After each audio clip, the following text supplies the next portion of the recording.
클릭 감사합니다. 삼테크TV 김삼표입니다. 만나서 반갑습니다. 이번 시간은 월세 살면 결혼 가능성 65% 준다. 직장까지 없다면 결혼은 언감생심이고 저출산은 전세계 특 1등으로 한 명도 아닌 0.92명, 남 결혼식장은 안 가겠다. 각자 도생, 경접이 부담스럽다 60%에 대해서 얘기를 나눠보도록 하겠습니다. 자, 집 없어 결혼 안 해. 월세 거주 시 결혼 가능성 65%로 뚝 떨어진다. 직장 없이 결혼도 언감생신. 작년 혼인 건수 43년 내 최저다. 올해는 더 심하죠. 적자도생 2030 결혼 계획 없어 남 결혼식장은 안 가겠다. 남, 내가 돈 없어 결혼 못한다. 여, 남자가 돈 없어서 결혼 안 한다. 한마디로 얘기해서 돈이 없어서 남자, 여자 결혼을 안 하겠다는 것입니다. 미혼, 여, 92.7%가 배우자 조건으로 경제력을 중요시한다. 당연하죠. 비혼 권하는 사회, 남성들 돈 없어서 결혼 못한다. 농담 아닌 현실이다. 2019년도 합계 출산율 0.92명으로 전년 대비 0.06명 줄었다. 전 세계 특 1등이죠. 자, 2019년 합계 출산율이 0.92명으로 OECD에서 유일하게 한 명을 밑돌고 있는데요. 서울 전세살이 포기합니다. 3040 세입자들의 한탄. 집은 못 사게 막아놓고 애는 낳으라고요? 268조 퍼부었지만 저출산은 더 심해졌다. 매물 절벽, 가격 폭등에 세입자, 하급지 이동 가속화하고 있고 서울 전세살이 포기하고 경기, 인천으로 이동 중이다.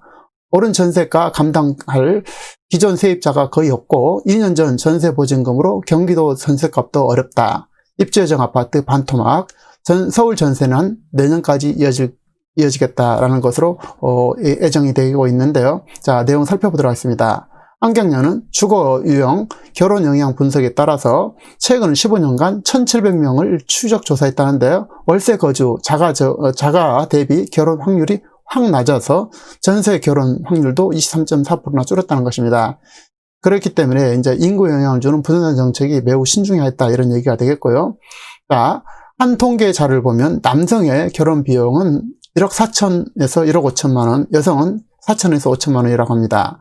남성이 여성의 2, 3배를 부담하고 있는 현실이고 30대 초중반 나이에 남성이 1억 5천만 원을 모으는 것은 현실적으로 거의 불가능하죠.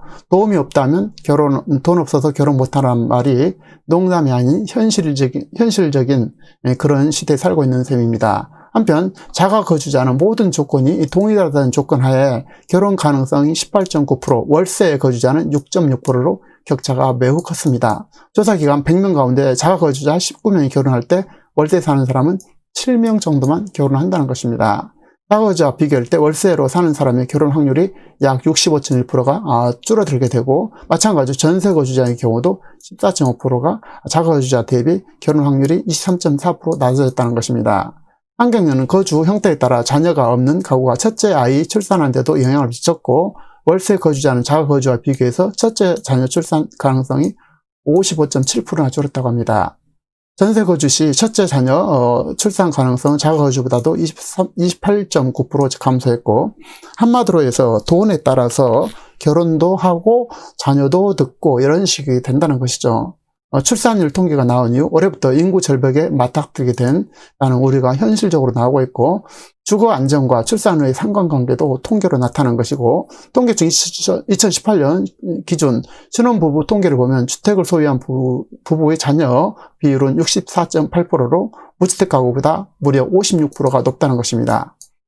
평균 출생아 수도 주택 유무에 따라서 차이가 나서 주택을 소유한 신혼부부는 평균 0.88명을 낳았지만 무주택인 경우 평균 출생아 수는 0.69명에 불과한다는 것입니다. 직장인 이유민 씨는 최근 친구에게 이혼족을 선언했고 30대 중반으로 늦가기로 입사해 최근 근처에서 월세 살고 있는 이 씨는 모아놓은 돈이 없어서 집 사기는 불가능한데 썸 보러 나가도 집 없다고 하면 대짜 맞기 일수라면서 끙끙 앓으며 사는 바에 차라리 마음이라도 편하게 혼자 살겠다고 이제 선언했다는 것입니다. 이 같은 월세 거주자가 자기 집이 있는 사람에 비해서 결혼 가능성이 65%나 적었다는 연구 결과가 나왔는데 월세 거주자는 자녀 출산에서도 영향을 미쳐서 무자녀 가구가 첫째 아이를 낳을 확률 역시 56%나 감소했다는 분석이고요. 자, 한국경제연구원은 주거 유형이 결혼과 출산에 미친 영향이 보고서를 통해서 주거 요인과 결혼, 출산 간의 인과관계를 분석하니 이같이 나왔다고 밝혔는데, 자, 한국노동연구원이 매년 한 차례 국내 가구 경제 활동과 사회생활을 조사하는 한국노동패널 15년치 자료를 통해 주거와 결혼 여부 등 데이터가 일관성이 갖춰진 1741명을 분석했는데 2004년 월세에 살면서 미혼이라고 응답한 가구 A씨가 2005년 월세 미혼이라고 응답했으면 이후로도 계속 같은 방식으로 추적했다는 것입니다. 자, 여기 한경련 경제연구실 연구위원은 주거 유형에 따라서 결혼과 출산이 달라지는 만큼 저출산 문제 해결과 인구 감소 완화 측면에서 부동산 문제는 매우 신중하게 접근해야 된다면서 갑작스러운 월세 전환은 무주택자가 주거 부담을 늘리고 향후 생산 인구에도 악영향을 미칠 수 있다고 지적하고 있는데 최근 부동산 규제 정책과 임대차 3법 시행으로 서울 지역에서 전세난이 심해지고 월세 매물 비중이 전세보다 높아지는 현상이 발생하고 있다면서 자 2년 전 전세 보증금으로 상급지를 당연하고 같은 지역 내에서 이사하는 것도 꿈을 꾸지 못해서 서울에서는 마땅히 이사할 곳이 찾지 못해 결국 경기도 쪽으로 전세를 찾고 있다는 것입니다. 자, 서울 송파에 살고 있는 세입자 허모 씨는, 그는 내년 초, 전세 아파트 계약 만료일에 앞서, 하남시 전셋집을 알아볼 계획인데, 집주인이 실거주 의사를 이렇게 밝혀왔기 때문인데, 허 씨 직장은 서울 잠실에 있지만, 현재 전셋집 송파구 아파트의 전세 보증금 5억 중반대 내에서 집을 구하려면 외곽으로 밀려날 수밖에 없고, 허 씨가 사는 현재 집의 전세 호가는 최근 8억 원대까지 오른 데다가 그마저도 이제 매물이 없다는 것입니다. 허 씨가 알아본 하남시 역시도 전세값이 84제곱미터 기준 6억 원을 훌쩍 넘어서 보증금을 받아서 더 보태서 이사를 가야 된다는 것입니다. 자금력이 적은 30, 40대 젊은 층은 외곽으로 밀려가다가 서울 거주를 포기하고 경기도나 인천으로 이동하는 사례가 늘고, 자, 부동산 114에 따르면 7월 서울의 3.3m 제곱당 평균 전세값은 1,448만 원 했지만, 올해 8월 기준으로 1,594만 원으로 크게 올랐다는 것입니다. 경기도 평균 분양가 3.3m 제곱보다 메다 제곱에 1,462만 원 훌쩍 넘는 수준이라는 것입니다. 한마디로 경기도 분양가보다 서울의 전세값이 훨씬 더 높다는 얘기죠. 현재 KB 부동산 리브온 주간 KB 주간 주택가격 동향에 따르면 경기 아파트의 전세 수급지는 6월 29일 169에서 195.7로 치솟았습니다. 이는 공인중개사를 대상으로 조사하는 심리 100에서 200여로 100보다 크면 수요가 공급보다 많다는 뜻이죠. 당연히 수요가 이제 훨씬 공급보다 많아서 거의 200에 가까워졌다는 얘기가 되겠죠. 시장에서는 당분간 전세 난민들이 하급지 이동이 줄을 이으면서 경기도 시장 또한 요동칠 것으로 예상하고 전세 난민이 밀려오는 만큼 전세가격이 오른다는 전망이 되겠습니다. 더구나 내년 서울 아파트 입주 물량이 반토막으로 줄어들 것으로 보여서 주택임대차법 시행에 따라 가뜩이나 입주 물량이 부족한 상황에서 기존 전세에 눌려 살면서 서울에서 전세로 나온 매물은 감소할 수밖에 없는 상태이고, 자, 268조 포부였지만 저출산은 더 심해졌다. 2019년 합계 출산율 0.92명에 대해서 알아보도록 하겠습니다. 그야말로 이게 돈을 천문학적으로 쏟아부었는데도 출산율은 계속 기하급수적으로 이렇게 낮아지고 있는 것이죠. 자, 정부가 저출산 고령화 문제의 심각성을 처음으로 깨닫고 대책을 마련한 것은 2005년도부터 했는데, 자, 저출산 고령화위원회를 구성하고 이듬해부터 막대한 예산을 투입해서 첫 5년간은 나라 돈이 42조 2천억, 다음 5년 동안은 109조 9천억을 2배 이상 늘렸고, 이후 3년 동안 116조 8천억을 쏟아부었다는 것입니다. 13년 동안 저출산 고령화 문제를 해결해서 자그마치 268조 9천억을 쏟아부었는데, 하지만 저출산 현상은 더욱더 심화되고 있죠. 자, 그래서 2006년 1.12명이었던 합계 출산율이, 여성 1명, 합계 출산율, 여성 1명이 평균적으로 낳은 아이 수가 2018년도는 0.98명이었고, 드디어 올해는 0.92명, 1명 이하로 2018년도부터 떨어졌습니다. OECD 35개국 해온 가운데 0명대 출산율은 오직 유일하게 한국이 유일합니다. 2010년도부터 2018년까지 무상교육에 들어간 예산은 지방비를 포함해서 37조 7천억이 달하고 같은 기간 저출산 고령화 예산의 3분의 1이 여기에 쓰였다는 것입니다. 이렇게 많은 돈을 투입하고도 평가를 못 내는 것은 저출산 문제의 핵심을 잘못 짚었기 때문일 것이고, 수백조 원을 쏟아부어서도 안 되는 일이라면 당연히 근본부터 생각을 바꿔서 출산에 대해서 정책을 펴야 될 것입니다. 당연히 근본적인 문제를 해결하지 않고서는 대한민국의 인구로 인해서 이제 없어지는 그런 날까지 예상해 볼 수 있는 건데요. 자, 다음은 각자 도생 2030 결혼 계획이 없어서 남 결혼식도 안 간다는 것입니다. 자, 서먹서먹해져도 개의치 않겠다.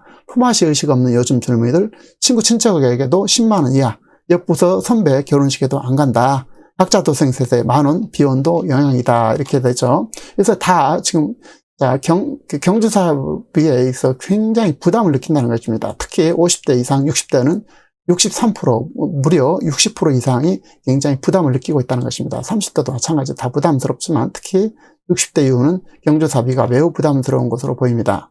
자, 경조사 결혼 출산율은 코로나 이후 더욱더 이제 심화되고 있죠. 직장인 김혜림 씨는 가명 10년 넘게 직장 생활하면서 학교 동창이나 회사 동료한테 수없이 칭찬을 받았지만 딱 2차례만 갔다는 것입니다.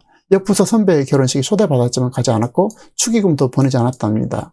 그래서 그 후로 관계가 서먹서먹해졌지만 크게 개의치 않는다는 것이고, 어릴 적부터 친척 친구의 결혼식 갈 때마다 얼굴도 모르는 분에게 인사하는 게 재미도 없었고 20살 넘어서는 이런 데 가서 뭐하나 하는 생각이 들었다는 것입니다. 직장인 박모 씨도 지난해 검소하게 결혼식 올렸고 양가 부모와 신랑 신부의 절친 2-3명만 초대했고 축의금 받지 않았습니다.